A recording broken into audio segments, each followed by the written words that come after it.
Bonjour, je voudrais vous présenter deux éléments dans cette présentation. Je voudrais d'abord vous donner des éléments relatifs à la chaîne opératoire de la charpente pré-industrielle, auquel il a été à maintes reprises fait allusion au cours de la journée. Et puis je voudrais vous évoquer avec vous la relation qu'entretient le collectif Charpentiers sans frontières avec cette chaîne opératoire pré-industrielle en Charpente. Moi-même, je travaille à la Direction générale des patrimoines comme ethnologue. Et donc, depuis un certain nombre d'années, j'ai eu l'occasion de travailler sur ce thème de la charpente pré-industrielle. Et mon activité actuellement est liée à la DRAC de Normandie. Mais j'ai une relation assez intime avec ce collectif qui est devenu une association, Charpentiers sans frontières, dont plusieurs membres sont d'ailleurs présents dans la salle et que je voulais absolument saluer. Alors,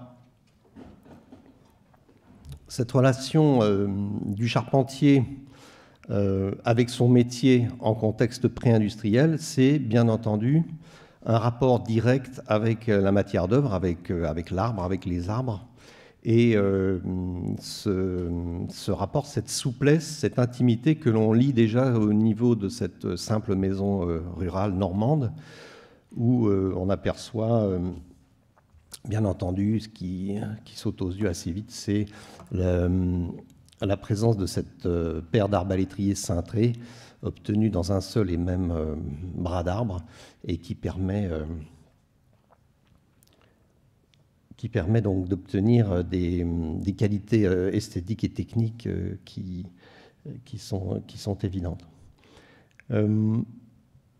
Alors, voilà, Icare pourrait être au fond notre ancêtre symbolique que l'on pourrait, avec une nuance d'ironie, identifier comme le premier charpentier sans frontières.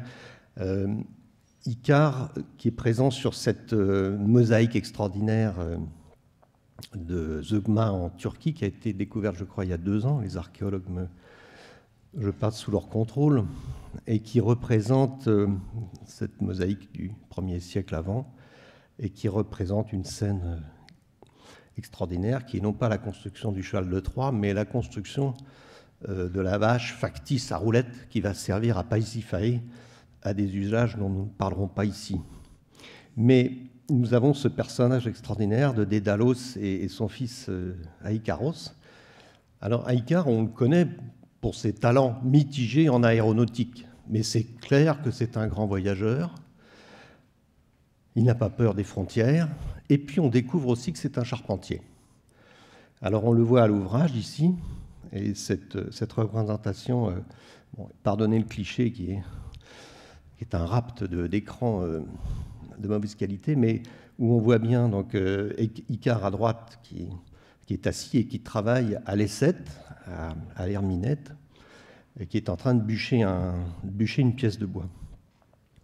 L'outil qu'il utilise, l'aissette, bien connu dans le monde romain, et qui a été encore transmis à tout le monde turc et turcophone, puisqu'on retrouve cet outil encore utilisé par les Ouïghours, donc qui sont l'émanation la plus orientale du monde turcophone.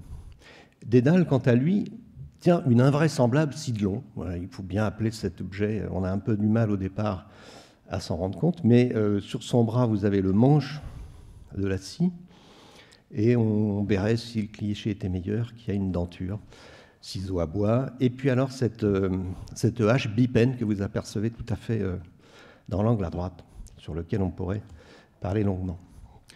Alors, voilà, la charpente pré-industrielle, c'est cette relation donc extrême avec le matériau bois, et qui fait l'objet d'une charte de règles professionnelles qui tient à la fois de l'esthétique et de la technique, mais d'une esthétique qui est implicite. Aucun charpentier, à aucune période, et même encore aujourd'hui, ne vous tiendrait un discours rationnel sur l'art de disposer ces pièces cintrées. Et pourtant, sur cette maison qui est dans l'Eure, on voit, et que l'on pourrait croire sorti d'un tableau de Soutine ou à la rigueur de Dali, on voit à quel point, avec un doigté extraordinaire, le charpentier de campagne, qui n'a fait aucune étude en art plastique, a, voyez-vous, pris un soin exceptionnel à disposer les courbes. Ce qui était simple s'agissant des arbalétriers, puisqu'il y a une logique évidente à placer le raid au soleil, comme on dit en charpente, c'est-à-dire la partie convexe vers l'extérieur. Mais alors, ça devient beaucoup plus complexe quand il s'agit d'orienter les cintres sur le poinçon, voilà.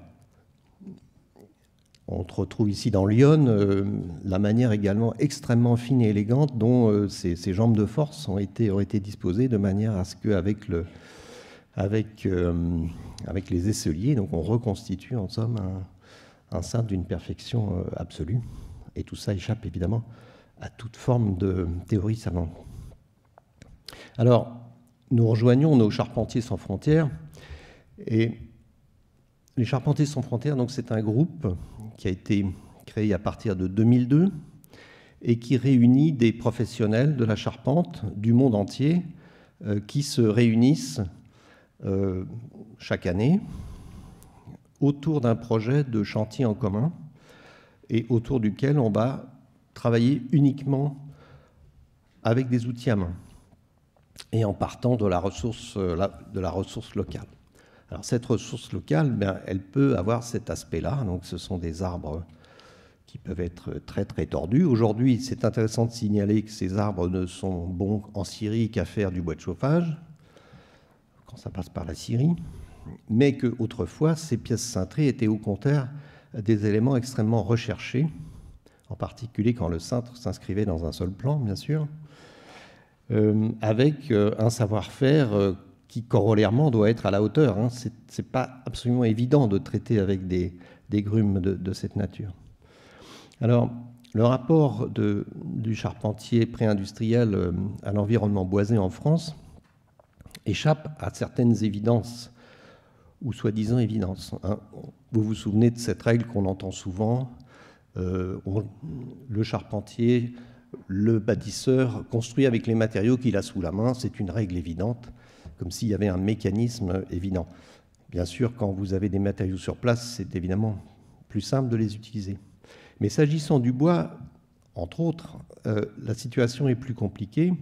Et l'examen, par exemple, de cette carte qui compare donc, les ressources forestières pour la France pré-industrielle, avec à gauche une carte sommaire que j'ai établie qui liste les zones de présence d'architecture en pan de bois en contexte pré-industriel, et on se rend compte qu'il y a des points qui ne coïncident absolument pas. Donc l'adage ou l'aphorisme « il y a du bois, il y a des forêts, donc on construit en bois », en fait, dans un certain nombre de cas, ne fonctionne pas du tout, parce qu'on est dans des sociétés humaines dans lesquelles il y a des règles complexes, et ce n'est pas parce que vous avez du bois que vous avez l'autorisation d'utiliser ce bois. Alors, dans certains cas, bien sûr, en Alsace, on va bien sûr se rendre compte que ça fonctionne. Bon. Mais quand on va être en Bretagne, on s'aperçoit qu'il y a beaucoup de constructions en pan de bois, mais qu'il n'y a pas de forêt. Dans les Landes, on se souvient bien sûr que le pan de bois landais est un pan de bois qui n'utilise absolument pas le pin des Landes, et que le pin des Landes est une apparition récente liée au Second Empire, et que donc la présence de ces matériaux n'explique pas nécessairement leur utilisation. Les archivistes connaissent bien les innombrables procès-verbaux qui ont été établis par des agents forestiers des forêts royales ou seigneuriales contre des malheureux ruraux qui volent du bois. Par exemple, les très grandes forêts royales et domaniales de Picardie n'ont absolument pas fourni de bois pour la construction des maisons paysannes qui, elles, sont construites en pierre, tout simplement parce que ces grandes forêts royales, n'étaient pas du tout en libre accès pour la population locale. Alors voilà, ces grandes grumes, écoutez, parfois elles sont droites, il faut bien le reconnaître, et on en tire parti. Donc voilà ce que c'est qu'un beau chêne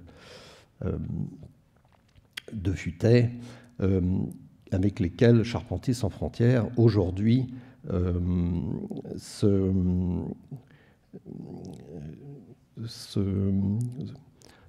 met au travail. Mais les bois droits, donc, on a vu que ça avait loin d'être toujours été le cas, et qu'aujourd'hui, ces bois donc, dont les exploitants forestiers ne veulent plus, eh bien, au contraire, en contexte pré-industriel, ces bois donc, étaient recherchés, d'une part pour la marine, mais également pour la charpente de terre. Et on a des constats de prix qui établissent que pour des cintres particulièrement intéressants, que, encore une fois, aujourd'hui, on ne retiendrait pas pour la construction, mais ces cintres pouvaient atteindre des prix, des valeurs allant jusqu'à 3 fois le prix d'un bois droit. Ce traité de Panvert montre les utilisations des bois courbes, notamment dans la marine. Alors, Charpentiers sans frontières utilise uniquement des techniques manuelles et s'en accorde avec grand plaisir. Nous le pratiquons, le groupe le pratique avec plaisir et non pas par masochisme. Et a fait la démonstration, donc depuis un certain nombre d'années, de l'efficacité de ces méthodes. Donc, on a procédé sur un certain nombre de chantiers donc, à l'abattage manuel et on rejoint bien sûr des propos tenus par nos collègues tout à l'heure qui montrent comment, voilà, sur une belle grume de chêne à terre, par abattage manuel, donc le charpentier va ensuite organiser son débit pour optimiser, bien entendu, sa fourniture.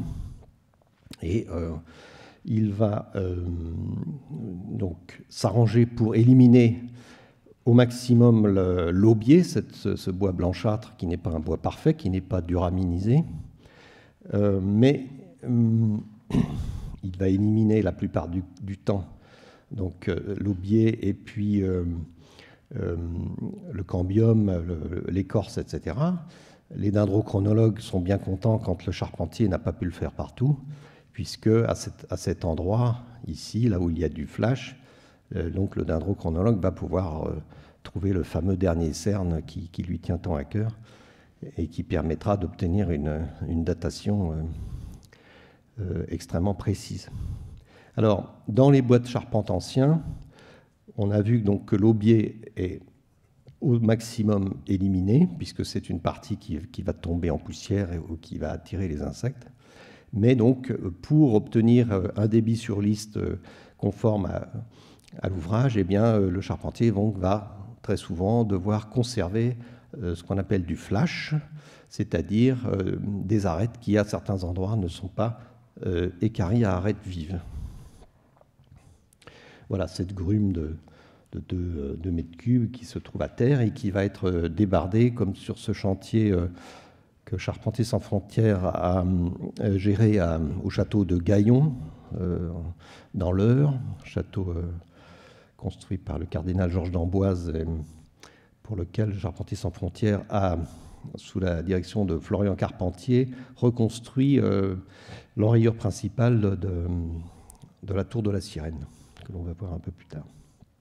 Et nous avons pu choisir des arbres à moins d'1 kilomètre du chantier et donc procéder à leur débardage par ces entreprises de charrois hippomobiles qui aujourd'hui réapparaissent avec une certaine efficacité.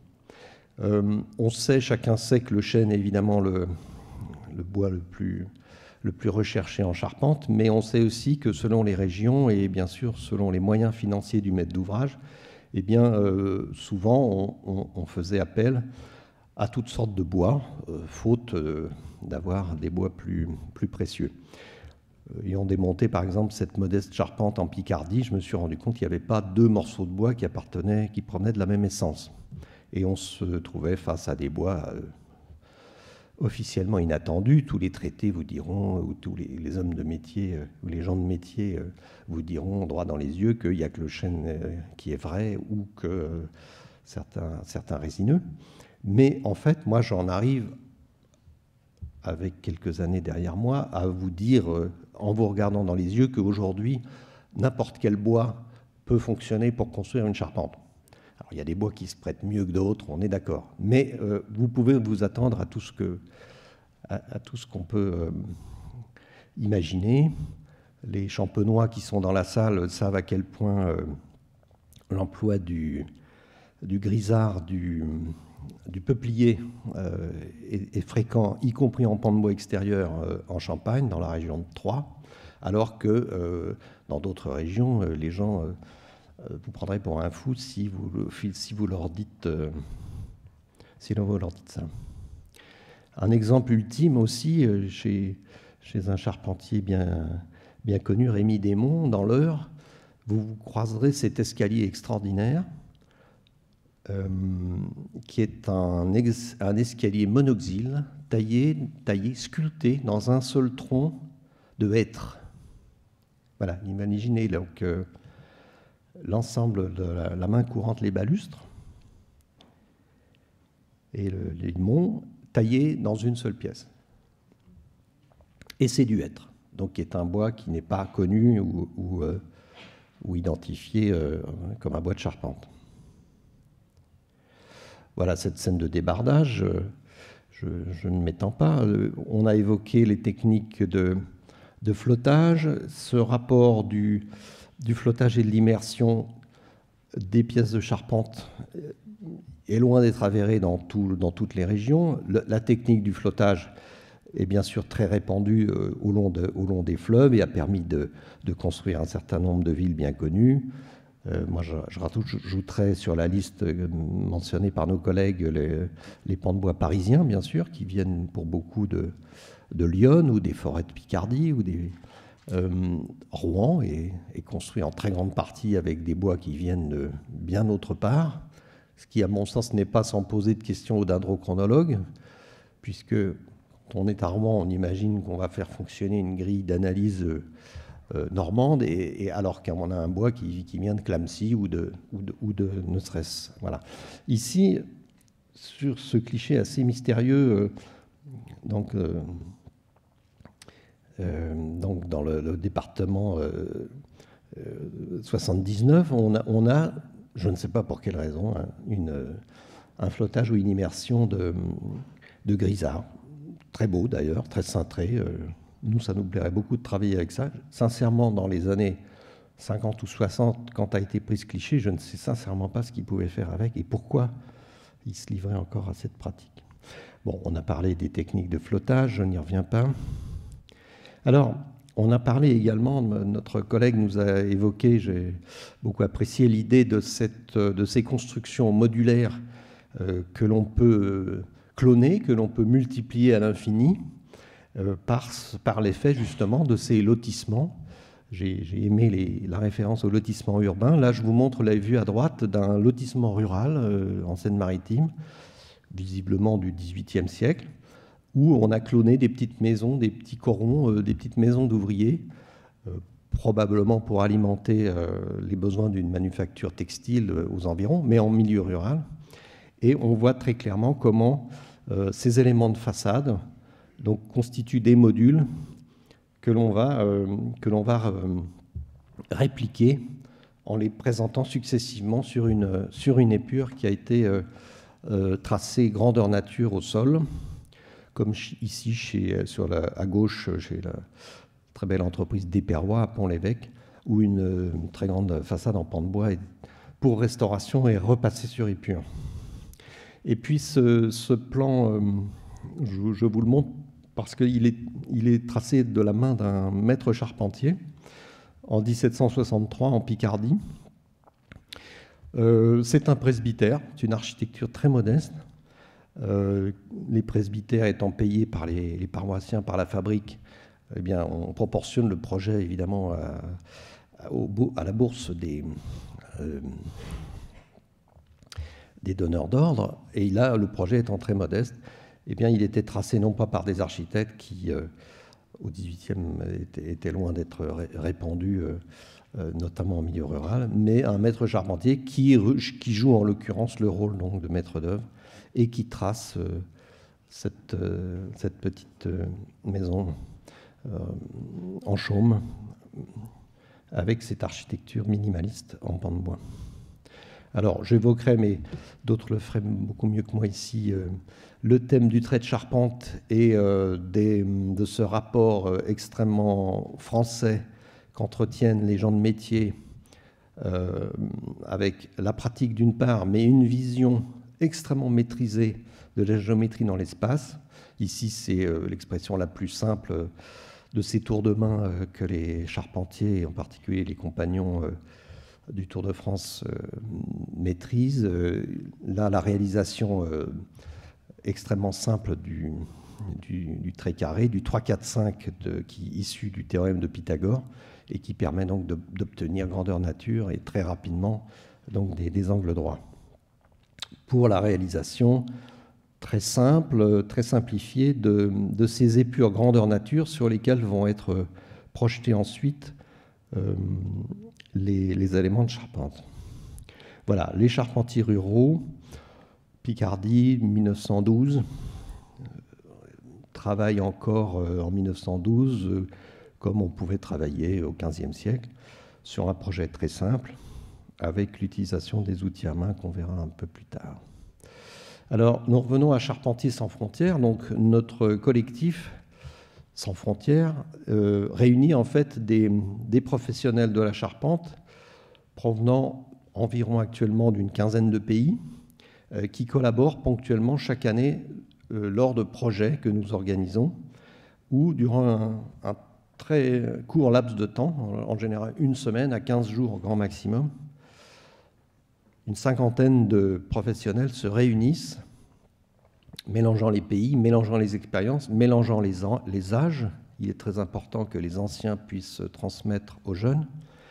Et sur une semaine, donc, réalisent ensemble un projet, soit de construction neuve, soit de restauration. On a un caractère patrimonial qui est marqué. Il nous est arrivé également d'intervenir sur des projets à caractère humanitaire. Et ici, on est en situation, en 2011, dans le département de l'Eure, donc, de restaurer une grange dîmière datée de 1491, qui est inscrite à l'inventaire, mais qui, pour différentes raisons, était en train de disparaître. Donc, ces interventions sont des interventions bénévoles qui ne prennent pas le pain des entreprises, mais qui se concentrent à chaque fois sur des situations qui sont des situations extrêmes ou désespérées et permettent de sauver un édifice. Donc ici, sur ce cliché, on voit les représentants du corps de métier présents sur ce cliché sont des Norvégiens, des Français, des Britanniques. Et là, ils sont en train d'examiner cette grume qui a été abattue là aussi à proximité immédiate et vont la transformer donc en une pièce équarrie.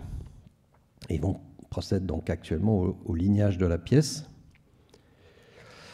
Les techniques d'équarrissage, alors personnellement j'ai commencé à m'y intéresser lorsque j'ai rencontré cette personne en 1982. Ce monsieur était probablement une des dernières personnes à pratiquer l'équarrissage à la doloire, à la hache, et c'était lié à ses origines croates. C'était un bûcheron, Jean Ourbia, un homme extraordinaire dont je garde un souvenir formidable. Ce monsieur était donc venu en 1937 en France avec un certain nombre de bûcherons de sa région d'origine, donc la Croatie, répondant à des appels de l'ONF ou d'exploitants forestiers qui avaient besoin de main-d'œuvre extrêmement efficace. Et ces Croates étaient venus en France avec leurs méthodes, leurs outils, et étaient donc les derniers à avoir pratiqué en forêt la transformation des grumes, qui étaient à l'époque très souvent liées, ça pouvait encore être dans les années 30 liées à des demandes pour des constructions ou des réparations en milieu rural, mais principalement, ça répondait à la besoin de fabrication de traverses de chemin de fer. Toujours est-il qu'il maîtrisait, ces Croates maîtrisaient de manière extraordinaire les techniques d'équarrissage. Et donc, en 1982, j'ai eu la chance de rencontrer ce qui était probablement le dernier représentant encore actif. Bon, il était retraité, mais il avait accepté de me montrer cette méthode. Et j'avais évidemment été très impressionné. Et depuis cette époque, j'ai pu œuvrer ou faire des rencontres qui m'ont permis de travailler à la transmission de cette méthode. Et aujourd'hui, cette méthode d'équarrissage à la doloire, à la hache à blanchir, différents termes existent, de nombreuses techniques spécifiques existent, et bénéficie aujourd'hui d'un engouement extrêmement fort, notamment en France, mais également dans un très grand nombre de pays qui sont constitutifs de notre collectif Charpentiers sans frontières. Et donc ici, là, on voit sur ce cliché, par exemple, lors d'un chantier en 2011, sur cette grange d'Imière de Daubeuf-la-Campagne, là, une équipe constituée de Français et de Norvégiens travaille ensemble en utilisant ces techniques. Ces techniques fonctionnent sur du bois frais, ça a été dit par nos collègues ce matin, c'est très important. On n'équarrit pas de la même manière, on ne scie pas de long du bois sec. Enfin, on le fait quand on est bien obligé, ça a été fait, mais ça n'a pas de rapport. C'est le jour et la nuit. Travailler du bois sec, c'est extrêmement dur, et travailler du bois frais avec ces outils, ce sont des techniques non seulement très efficaces, mais qui procurent un grand plaisir. C'est ça qui est important. Et on a grâce au travail de ce collectif, on a une façon de revisiter les chaînes opératoires, parce que notre démarche, vous l'avez compris, ou je vous le précise, ne vise pas à prôner un simple retour en arrière sur des techniques. Ce n'est pas tradition contre modernité. Nous ne venons pas à contrario des techniques qui ont été exposées brillamment par nos collègues dans la journée. Nous venons en complément. Notre théorie, notre pratique, c'est de dire maîtriser les outils d'aujourd'hui, c'est une nécessité, mais ça ne doit pas empêcher de se souvenir d'autres méthodes. L'important, je pense que les gens de métier, je ne dis pas les hommes de métier, parce que dans nos charpentiers, il y a beaucoup de femmes qui pratiquent. Des gens de métier aujourd'hui doivent posséder les deux techniques. Demain, ils doivent posséder les deux techniques et choisir, selon les cas, avec quelle technique ils ont envie de travailler. Et ne pas être contraints d'employer une méthode parce qu'il n'y a que cette méthode. Et beaucoup de charpentiers, de jeunes charpentiers, aujourd'hui, ce qui n'aurait absolument pas été pensable il y a 15 ans, mais beaucoup de jeunes aujourd'hui sont extrêmement adeptes de cette méthode parce qu'ils trouvent un lien, ils retrouvent un lien extrêmement direct et charnel avec la matière dont on a besoin aujourd'hui. Ça ne vous surprend pas. Voilà, nous sommes en 2018. On retourne aujourd'hui à un lien. On a besoin de ce lien, de rétablir ce lien. Et ce dialogue qui est fait avec la matière, avec une sensibilité, une sensualité forte, eh bien, il procure énormément de plaisir. Le collègue en orange, là, qui est un breton, est en train de tester ici une hache norvégienne, apportée par les collègues norvégiens. Donc ces ateliers sont des laboratoires d'échange. On échange les concepts, on échange les outils, on échange les points de vue, qui sont souvent très variés, parfois contradictoires. Ces outils, donc, diverses formes, bien entendu, selon les régions, les époques et les pays. Voilà une palette d'outils normands, composée, donc, en bas à gauche, ça va être une hache à ébaucher, une cognée, qui est plutôt à long manche, que l'on manie à bout de bras, et qui va permettre d'ébaucher le travail, de d'établir un réseau d'entailles tous les 40 cm le long de la grume, en enlevant voilà, en ébauchant le travail. Ensuite, on va se diriger vers des haches de plus en plus larges, éventuellement à manches de plus en plus courts, soit à affûtage symétrique, soit à affûtage asymétrique, là aussi beaucoup de variantes, et qui vont permettre de faire la finition. L'herminette, rappelons-le, n'est pas un outil à équarrir, contrairement à ce qui est souvent affirmé. Vous pouvez équarrir avec une herminette, mais vous allez passer un temps fou. C'est un outil pour pinailler, c'est un outil de finition en fait. Et là, c'est pas un hasard si ce jeune charpentier l'utilise sur un bois cintré, sur un bois concave, qui va lui permettre de rattraper le fil, mais il ne va pas faire l'ensemble de l'équarrissage avec cet outil. Typique des charpentiers français et britanniques, mais uniquement eux, la technique très élaborée du piquage au plomb, qui permet de travailler avec des bois dont les contours sont imparfaits. Le charpentier, contrairement au menuisier, travaille avec des bois qui n'ont pas été parfaitement corroyés. Les volumes ne sont pas des volumes théoriques, mais ce sont des volumes imparfaits, comme on le voit. Et donc, seule cette technique du piquage au plomb, avec un plomb très spécifique qui est percé en son milieu, qui n'existe qu'en France et en Grande-Bretagne, va permettre de tracer des assemblages qui tiennent compte spécifiquement des imperfections réciproques de chaque pas. Vous voyez ici que le charpentier, qui a son repère, le repère, il est incontestable, c'est le fil à plomb. Mais à partir de ça, vous voyez qu'avec son crayon, il décale son trait, parce qu'il va falloir que ce bois épouse le défaut de la partie adverse. Et c'est ce qui permet de réaliser ce que la charpentier appelle des chaperons, des barbes, dit-on parfois dans certaines régions. Donc vous voyez comment sur cette sablière basse, cette sole, eh bien, les colombes, donc, qui sont assemblées à tenon mortaise, on ne voit pas les chevilles, elles ne sont pas chevillées, mais par contre, il y a un tenon à l'intérieur, ça c'est une chose. Mais l'arasement tient compte, par son biais, du manque de bois de la partie adverse. C'est une nécessité technique qui évitera ces... Non, je passe. Voilà, les techniques de marquage à la rainette, avec différents systèmes de marquage, je ne m'étends pas. Des marquages soit conventionnels, soit des marquages codés. Alors là, c'est une particularité à la française. Vous savez, en France, on ne fait jamais comme tout le monde. Les Allemands ne feraient jamais ça, mais les Français aiment bien mettre un peu de jeu dans leur... Je passe. Évidemment, l'architecture en pan de bois, ça a été dit à maintes reprises, permet de réaliser tout ce qu'on veut. Quand on voit le château d'eau du château de Versailles, ou la petite cabane très modeste du pêcheur lacustre.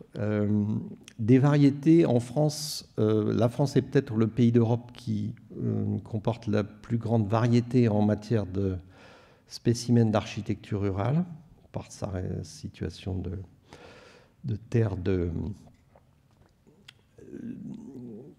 frontière entre de nombreuses contrées. Les célèbres charpentes en homme debout lorrain, avec ce poteau sous faîtage, qui est caractéristique, présent dans d'autres régions de France également. Charpente qu'on appelle aujourd'hui la ferme latine, donc qui est déjà présente chez Vitruve, et qui a été, dit-on, véhiculée par les cisterciens, qui ont été les commis voyageurs de la ferme latine, qui est une sorte de perfection aujourd'hui à la française, qu'on retrouve également en Italie, mais qui a, pour différentes raisons, des aboutissements technologiques très appréciables. Des variantes, la charpente germanique que vous connaissez, le Darchstuhl, dans lequel donc, il n'y a pas de pièce de faîtage, pas de lien de faîtage, pas de poinçon, et puis ce système à portique. Voilà, des particularités qui nous amènent jusqu'à des influences britanniques, le fameux charpente à crook, donc ces charpentes ogivales monoxyles ou réalisées avec des pièces très, très importantes. Et pourquoi je vous la cite ici? Parce que bien, les Anglais ont occupé certaines parties de la France et nous avons encore aujourd'hui de très très rares spécimens de crook construit par des charpentiers anglais au XIVe siècle en Normandie. Je vous en parle parce qu'on a un spécimen qui sera présenté très prochainement en commission supérieure des monuments historiques, qui est un élément exceptionnel, donc qui est de la parenté absolue de ces systèmes à open hall très répandus dans l'ouest de la Grande-Bretagne, et qui a donné des avatars en milieu rural. Dans le Pas-de-Calais, on va retrouver, bon, je ne m'étends pas, le temps passe, Philibert a visité ces charpentes rurales et les a interprétées.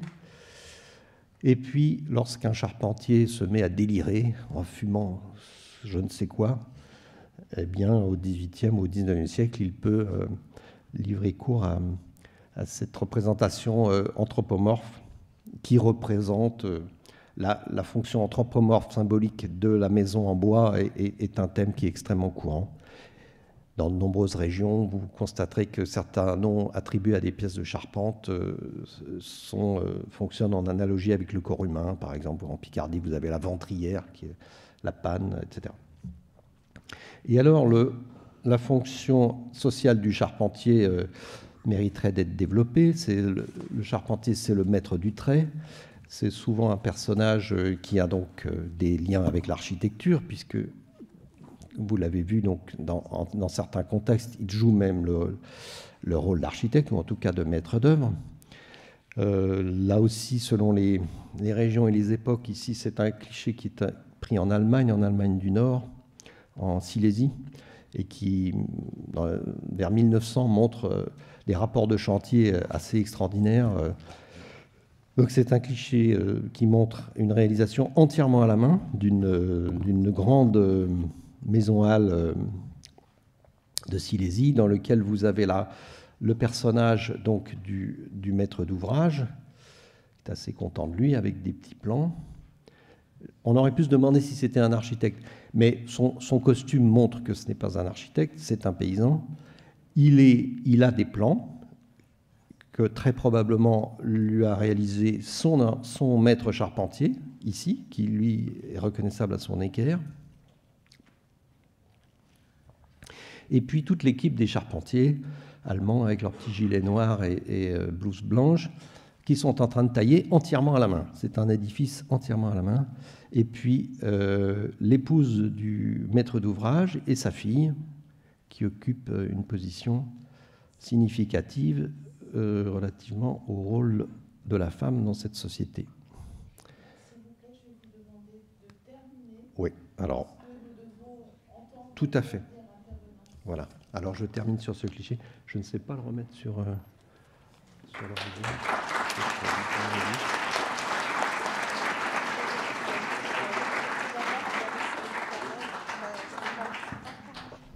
Merci. Je voudrais remercier Catherine Grindorge de m'avoir invité à vous parler du bois. Alors, contrairement à la plupart des intervenants, je ne suis pas praticienne, même si je suis architecte de formation, une ancienne élève de l'école de Chaillot, mais c'est plutôt en tant que historienne de l'art, historienne des techniques, que je vais vous parler du bois aujourd'hui à partir de sources textuelles, visuelles, qui sont donc anciennes et qui ne sont pas des sources, comme on a pu le voir dans la communication de Frédéric Didier, liées à la pratique, sources pour construire un bâtiment, mais qui sont plutôt des représentations de la technique.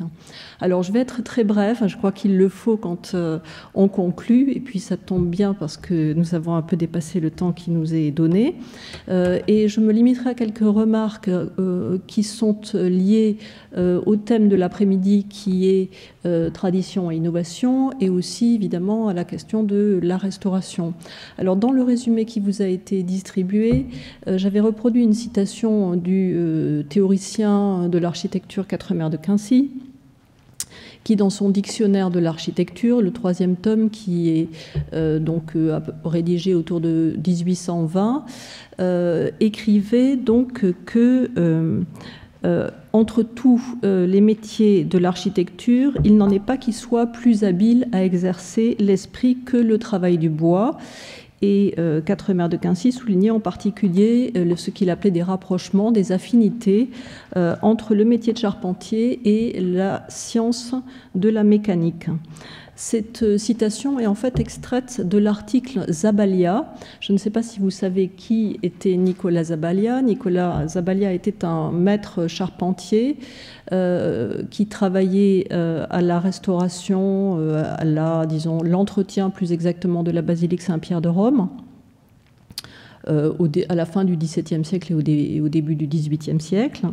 Il était chargé donc d'entretenir et notamment de fabriquer, de perfectionner tous les outils, les échafaudages qui permettaient de restaurer la basilique Saint-Pierre.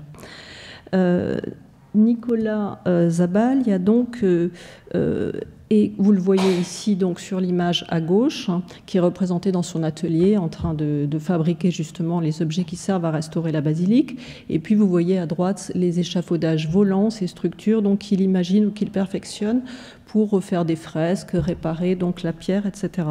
Alors dans ce recueil que vous voyez là, qui est un magnifique recueil pour ceux qui ne le connaissent pas, qui est publié par la Fabrique Saint-Pierre, il est présenté, ce charpentier, comme un simple journalier, un ouvrier, un quelconque ouvrier, on pourrait dire, qui possède, alors c'est l'idée dont se fait l'écho Quatremer de Quincy dans son article Zabalia, qui possède une capacité d'invention intuitive, innée.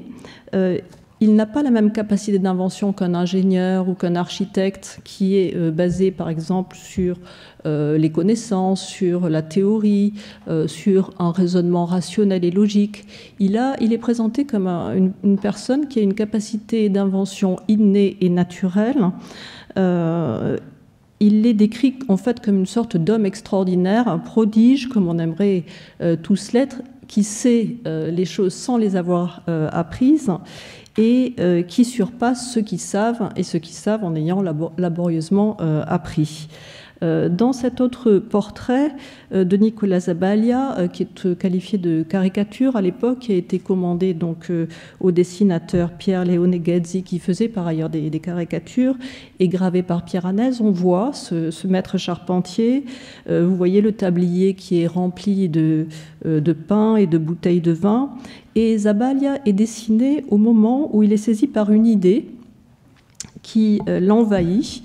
Et le portrait fait en particulier référence à l'anecdote selon laquelle il avait l'habitude de se gratter la tête lorsque il cherchait à résoudre un problème. Et il corrobore, ce portrait, le fait que les idées lui venaient naturellement à tout moment. Vous voyez ici, au moment où il sort de table. Et le portrait fait aussi référence à cette idée selon laquelle, vous le voyez par son habit, vous le voyez par le fait qu'il est donc saisi au moment où il a des bouteilles de vin et du pain. Il avait un goût pour les bonnes choses et il était très attaché à sa façon de vivre.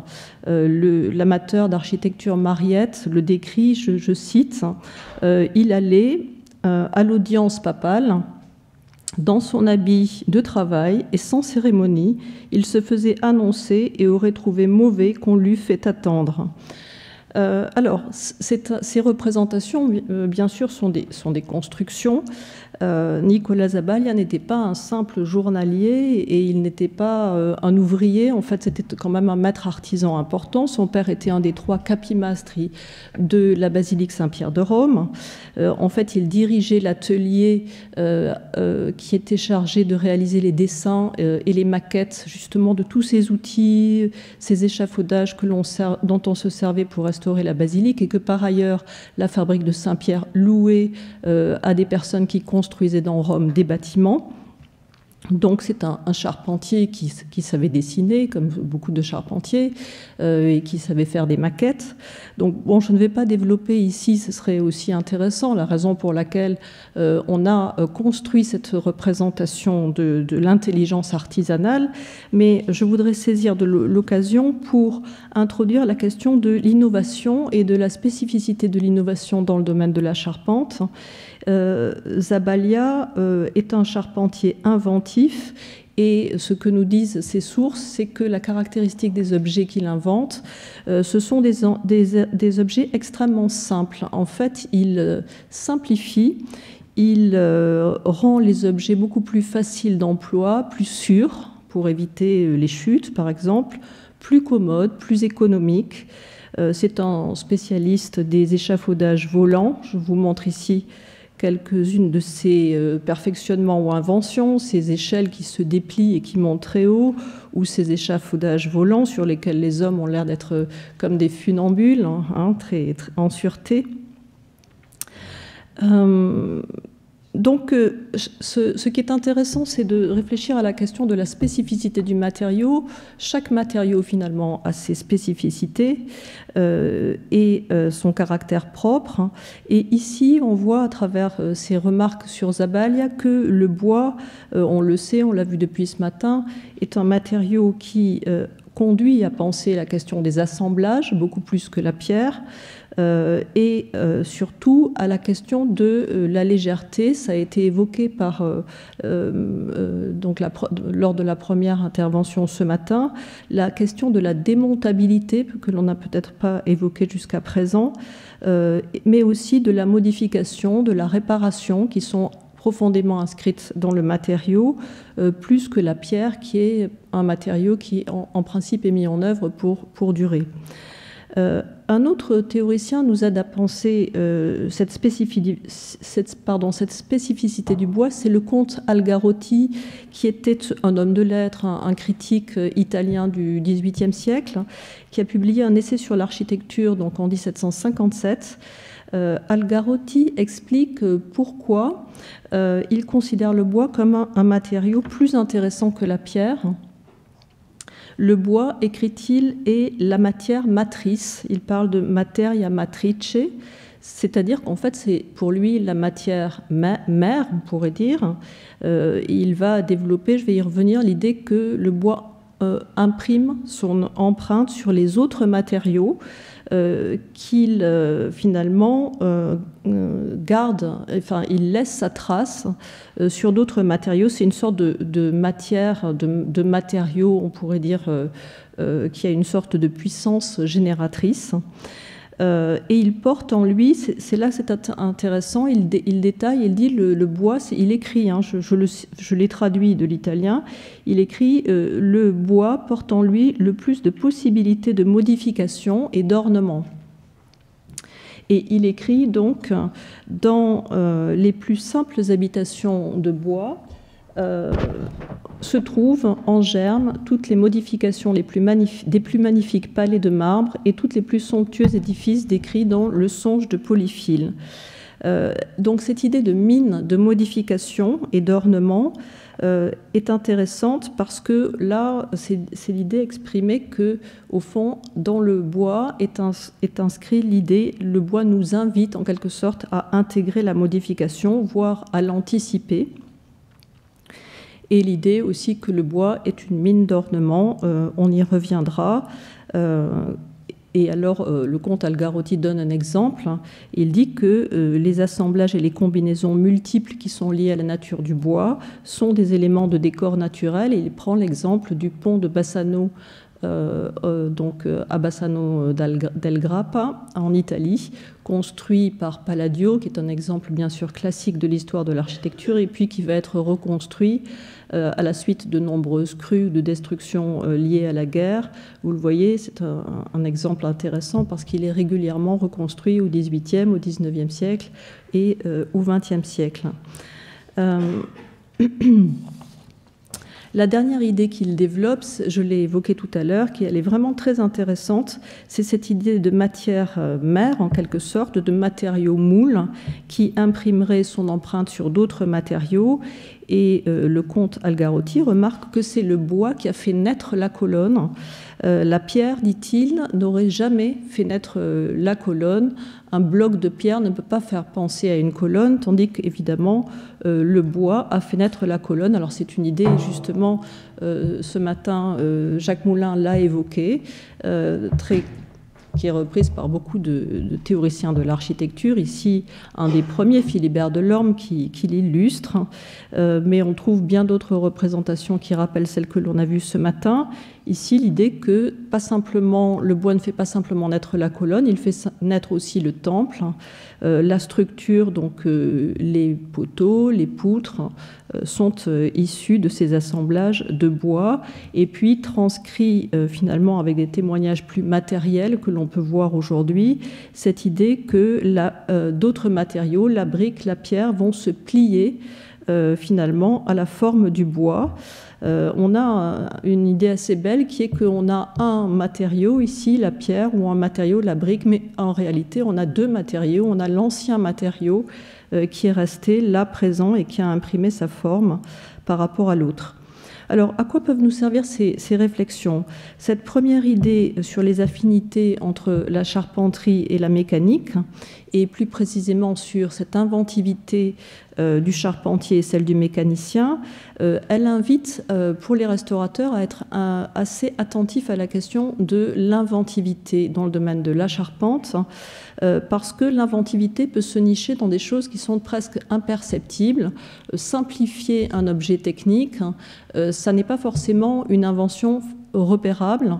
Il y a une sorte d'invisibilité, je dirais, de l'inventivité que l'on peut repérer lorsque l'on connaît très bien la genèse d'un objet technique. Et bien sûr, ça plaide pour ce que l'on voit aujourd'hui, depuis le début de la journée, et qui est très fructueux, c'est le travail collaboratif entre des praticiens, entre des charpentiers, des ingénieurs, des historiens qui connaissent ces objets techniques et qui sont capables de repérer finalement ces inventions qui peuvent être des inventions relativement peu visibles, comme je l'ai dit. La deuxième idée sur le fait que le bois est une mine, et il utilise le terme de minière, qui est assez beau, le comte Algarotti, de modification, au fond, pose une question intéressante qui est que la nature profonde du bois réside moins finalement dans sa substance que dans la combinaison et dans les assemblages. Et alors, ça serait, mais bien sûr c'est une hypothèse, c'est au conditionnel, ça pourrait nous indiquer qu'au fond, dans la restauration, il serait plus intéressant de respecter les techniques de fabrication et les techniques d'assemblage plutôt que le bois lui-même, si bien que par exemple lorsqu'on restaure une menuiserie, ce serait plus intéressant de refaire une menuiserie exactement comme on la faisait plutôt que de refaire la forme de la menuiserie. Et ce matin, Jacques Moulin a bien montré que ça n'était pas pendant longtemps le cas, ça commence à l'être aujourd'hui, mais le bois n'a pas du tout été traité comme la pierre. Combien de menuiseries a-t-on refait dans les monuments historiques en imitant une forme et en s'affranchissant des questions techniques, comme si l'objet menuiserie se limitait à une forme. Donc là, c'est une réflexion qui est intéressante par rapport à cela. La troisième idée, selon laquelle donc, le bois est une mine d'ornement, est aussi une idée intéressante parce que le bois finalement conduirait à une multiplication d'assemblages. Et là, c'est une idée qu'on n'a pas beaucoup abordée, elle a été abordée par François Calame juste avant, c'est la question de l'esthétique aussi, de la sensibilité esthétique par rapport à cette multiplication d'assemblages.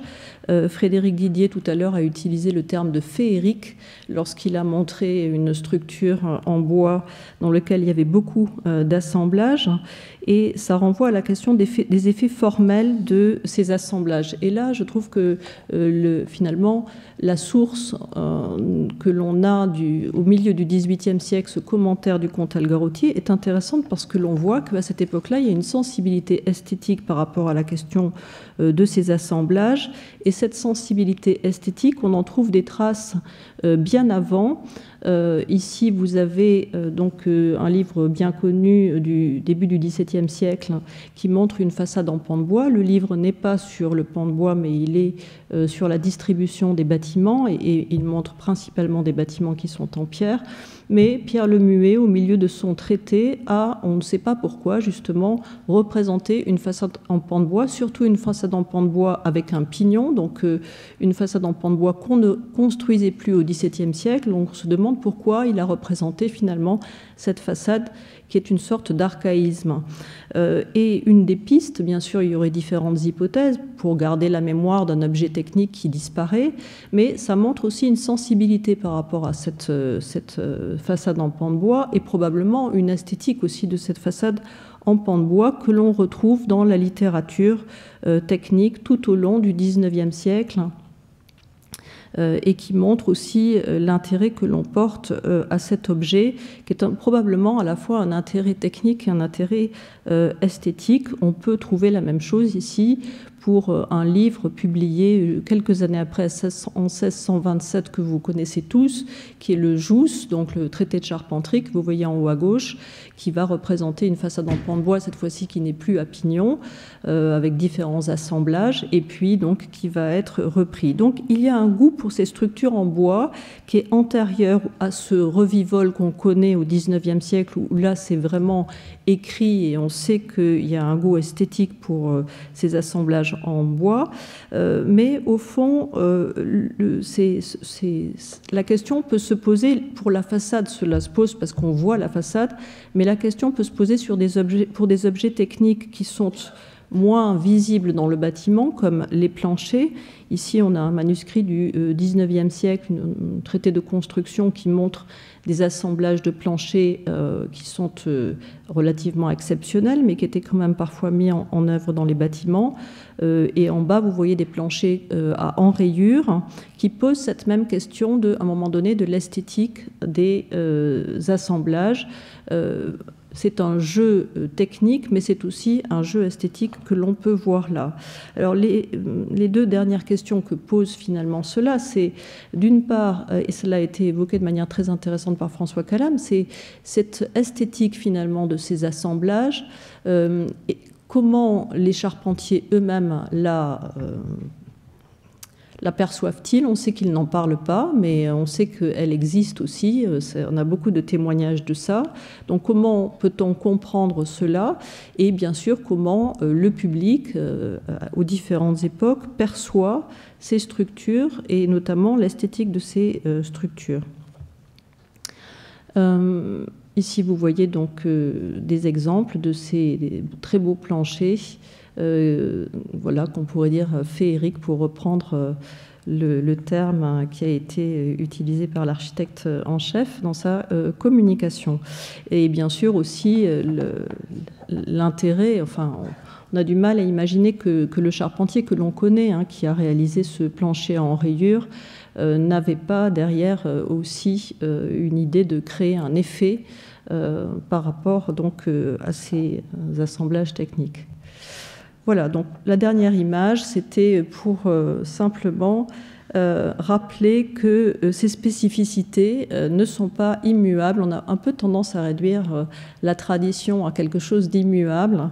Les matériaux évoluent et aujourd'hui, le bois est mis en avant, d'ailleurs on l'a vu tout au long de la journée, pour sa valeur d'ancienneté, mais aussi pour sa valeur naturelle, comme cette villa Mon Rêve du XXIe siècle nous le montre. Merci de votre attention.